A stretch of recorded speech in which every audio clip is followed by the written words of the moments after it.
All right, welcome back to ABA exam review and the finale, I guess, of our 6th edition BCBA Task List series. We are finishing personnel supervision and management with I.7, database decisions about the efficacy of supervisory practices.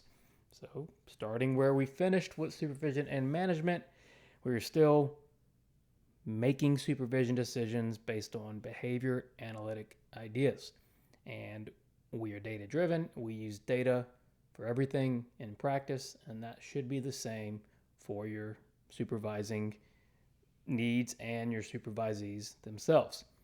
Now, I think a big reason this is so emphasized is supervision is a major part of your job. Think about continuing education. You are required to take supervision CEs as well as ethics CEs, and so it's a very important part of your job that a lot of people can get lazy with or neglect, and we don't want to do that. And so the easiest way to do that is just treat your supervisees like you would a client. As always, like, share, subscribe. Check out behavioranalyststudy.com.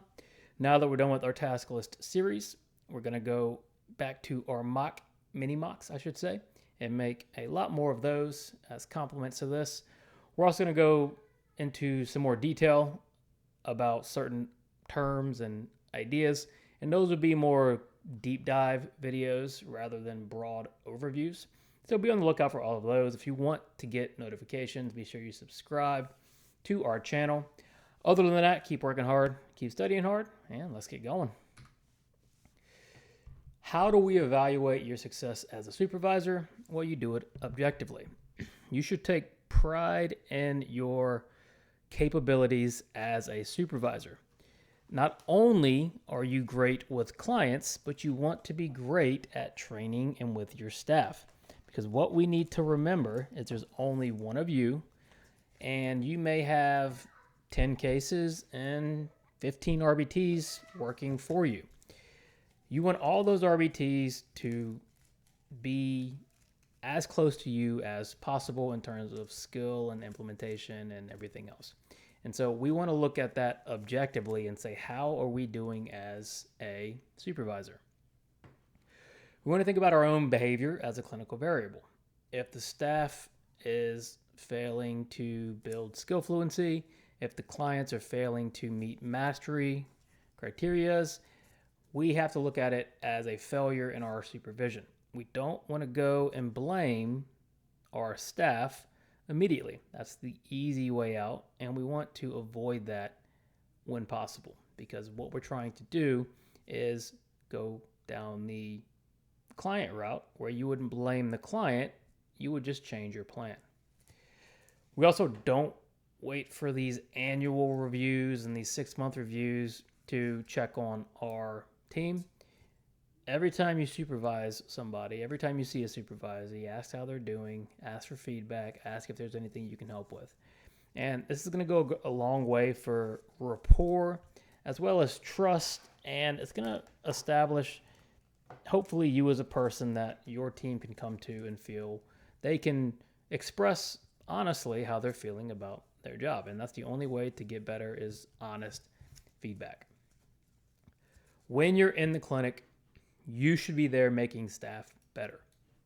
Does your presence make people better, or does it make them worse? That's what you need to ask yourself. Are they nervous when you're there?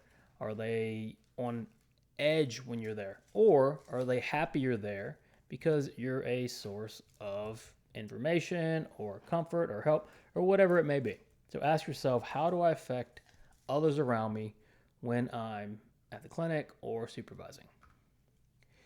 Now, we want to track our team's changes. So if you have a goal in mind, let's say for an RBT, and you want them to take data better. Well, one way to do that is to take a bunch of IOA data, and then each time you supervise, take more IOA data. You can then compare, okay, IOA last time wasn't even close. It indicates maybe their data is off. Now I'm taking IOA. It's much closer. I think they've improved. That's a quick, efficient way to objectively measure improvement. You also want to have somebody else observe your staff every now and then, because Obviously, if you see the same people every day, you're going to become biased inherently. You're going to start missing some things, and an outside perspective is always good. So again, kind of back to that inter-observer agreement idea. And then figure out, is there something consistently with your team that they're struggling with? If that's the case, this is a good indicator of what we need to start working on a much more thorough basis. Now, when your tracking data shows that an employee's skill level or client's progress has flattened, what do we do? What do we do when a client has stopped progressing or if they've plateaued? We make changes, right? We assess, we evaluate, and we make changes. It's no different for our staff. So if there's a behavior technician who you supervised 2 weeks ago, you come back out 2 weeks later and nothing's changed. Okay, well now you need to take action, and that needs to become a top priority. Now you're just wasting time. You can't afford to go another 2 weeks without change. We've now wasted an entire month, and the client is the one who has to suffer. You've got to keep that in mind.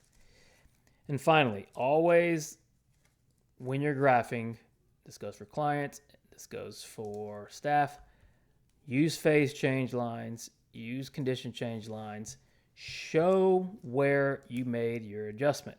Why? Well, now we have a comparison point, right? We can compare before the change and after the change. Very important. So this is really just about being thorough and not getting lazy within your supervision. Thanks for watching. Be sure to like, subscribe, and share. We're going to start doing more and more mini mocks now that we've all but finished up the task list. We're also going to do some deep dive videos on certain ideas and topics. Be sure to share those. We have RBT material available as well for BCBA materials. Check out behavioranalyst.com. Work hard, study hard, and see you soon.